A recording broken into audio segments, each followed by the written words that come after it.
Golden ratio profile intraday trade సెటప్లో మెయిన్గా మనం యూజ్ చేసే బ్రేక్అవుట్, వాల్యూము, ట్రెండ్, అలానే స్మార్ట్ మనీ కాన్సెప్ట్స్ గురించి ఈ వీడియోలో వివరంగా తెలుసుకుందాము.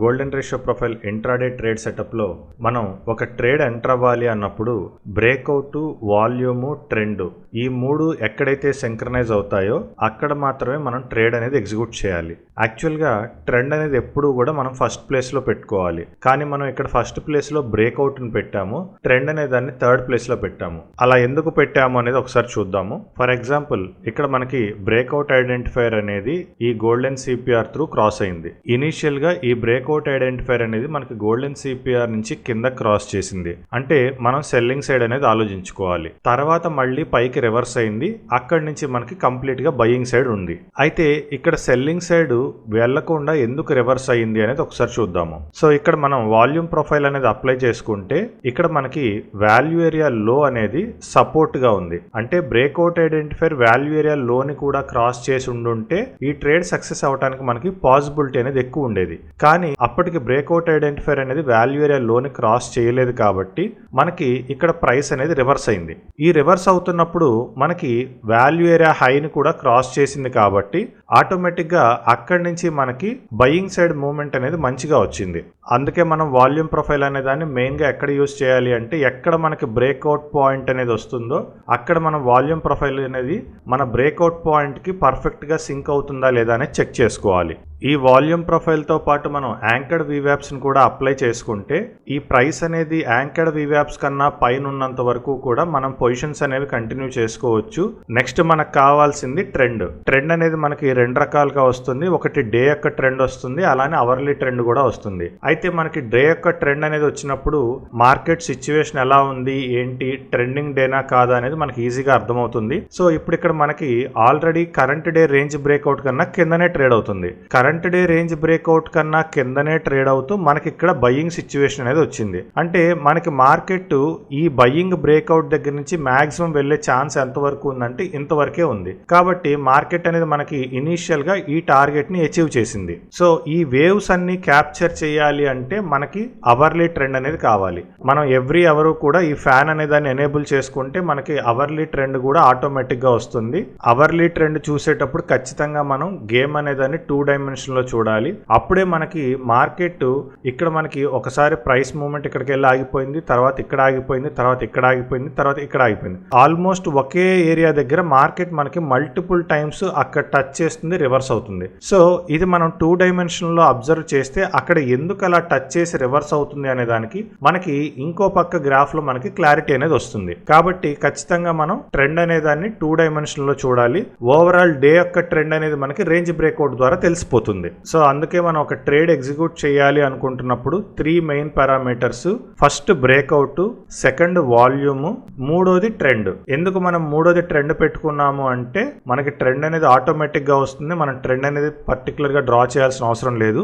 అయితే మనకి బ్రేక్అవుట్ పాయింట్ దగ్గరే గేమ్ అనేది స్టార్టింగ్ పాయింట్ కాబట్టి మనం ఫస్ట్ ప్రిఫరెన్స్ అనేది బ్రేక్అవుట్ కి ఇస్తున్నాం. ఆ బ్రేక్అవుట్ అనేది మనకి సక్సెస్ అయ్యే అవకాశం ఉందా లేదా తెలుసుకోవడానికి మనం వాల్యూమ్ అనే దాన్ని యూజ్ చేసుకుంటున్నాం. తర్వాత మనకి ట్రెండ్ అనే దాన్ని చూసుకుంటున్నాం. సో బ్రేక్అవుట్, వాల్యూమ్, ట్రెండ్ ఎప్పుడైతే ఈ మూడింటిని మనం సింక్రనైజ్ చేసుకుంటామో అక్కడే మనం ట్రేడ్ కి ప్లాన్ అనేది చేసుకోవాలి. సో మనం ఎప్పుడైనా ట్రేడ్ ఎంటర్ అవుతున్నాము అన్నప్పుడు మనం మెయిన్ గా చూసుకోవాల్సింది ఏంటి అంటే ప్రైస్ యాక్షన్. సో మనం బయింగ్ సైడ్ వెళ్తున్నాము అంటే మనం red and green price action చూసుకోవాలి. అలాగే మనం సెల్లింగ్ సైడ్ వెళ్తున్నాము అంటే green and red price action అనేది చూసుకోవాలి. సో ఈ ప్రైస్ యాక్షన్ ద్వారా ఎంటర్ అవటం వల్ల మనకి ఎమోషన్స్ అనేవి చాలా వరకు కంట్రోల్ అవుతాయి. నెక్స్ట్ మనకి స్టాప్ లాస్ గా దేన్ని పెట్టుకోవాలి అంటే మన ట్రేడ్ ప్లాన్ అనేది బ్రేక్అవుట్ దగ్గరే జరుగుతుంది కాబట్టి మనం ఏదైతే బ్రేక్అవుట్ గా తీసుకుంటున్నామో ఆ బ్రేక్అవుట్ నే మనం మెయిన్ గా స్టాప్ లాస్ అనేది పెట్టుకోవాలి. సపోర్ట్ ని బేస్ చేసుకుని, రెసిస్టెన్స్ ని బేస్ చేసుకుని టార్గెట్స్ అనేది బుక్ చేసుకుంటే చాలా బెస్ట్. ఇన్ కేస్ మనకి సపోర్ట్, రెసిస్టెన్స్ కూడా బ్రేక్ అయిపోయి ఫర్దర్ గా ఇంకా వెళ్తుంది అన్నప్పుడు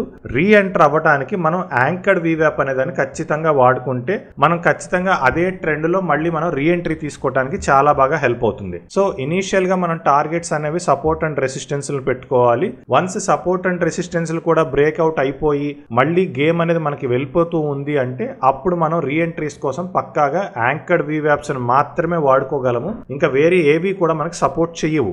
ఈ ఓవరాల్ మనం బ్రేక్అవుట్ పాయింట్ ఐడెంటిఫై చేసే సందర్భంలో కానీ లేదా రీఎంట్రీ తీసుకునే సందర్భంలో కానీ ఈ రెండు సిచ్యువేషన్స్ లో ఎక్కడైనా సరే మనకి ఎఫ్విజి అనేది గనక కనిపిస్తే సో అక్కడ మనకి ఒక మ్యాక్సిమైజ్ ట్రేడ్ వచ్చే అవకాశం ఉంటుంది. అంటే ఆ ట్రేడ్ లో మనకి ప్రాఫిట్ వచ్చే అవకాశం ఎక్కువ ఉంటుంది.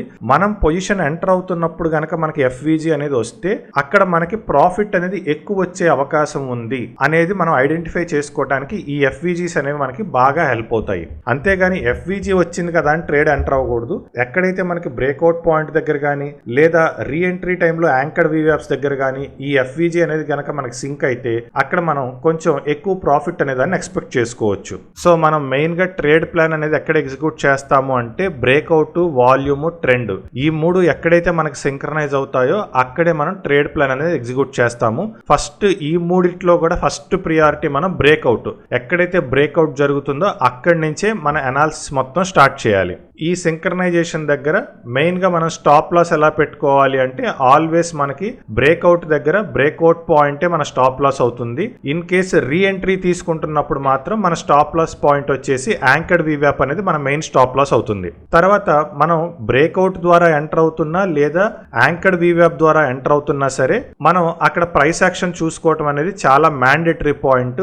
So red and green, green and red ఈ రెండు కండిషన్స్ లో ఏది సాటిస్ఫై అవుతుందో చూసుకుని దాని ప్రకారం బయింగ్ అయితే రెడ్ అండ్ గ్రీన్ వాడుకోవాలి, సెల్లింగ్ అయితే గ్రీన్ అండ్ రెడ్ అనేది వాడుకోవాలి. నెక్స్ట్ మనకి టార్గెట్స్ అనేవి మెయిన్ గా సపోర్ట్ అండ్ రెసిస్టెన్స్ ఉపయోగపడతాయి. ఇన్ కేస్ సపోర్ట్ రెసిస్టెన్స్ కూడా బ్రేక్ అయిపోయి ఫర్దర్ గా వెళ్ళిపోతుంది అన్నప్పుడు మనం రీఎంట్రీ కోసం యాంకర్డ్ వీవ్యాప్స్ అనే వాటిని వాడుకోవాలి. మేజర్ గా బ్రేక్అవుట్ పాయింట్ దగ్గర ట్రేడ్ ఎంటర్ అవుతున్నా లేదా రీఎంట్రీలో యాంకర్డ్ వీవ్యాప్స్ బేస్ చేసుకుని ట్రేడ్స్ ఎంటర్ అవుతున్నా అక్కడ మనకి పర్టికులర్ గా ఎఫ్విజి అనేది వస్తే అక్కడ మనకి ఒక మంచి మూవ్ అనేది రాబోతుంది అనేది మనం ఎక్స్పెక్ట్ చేయొచ్చు. సో ఇది మనకి ఓవరాల్ గా golden ratio profile trade setup.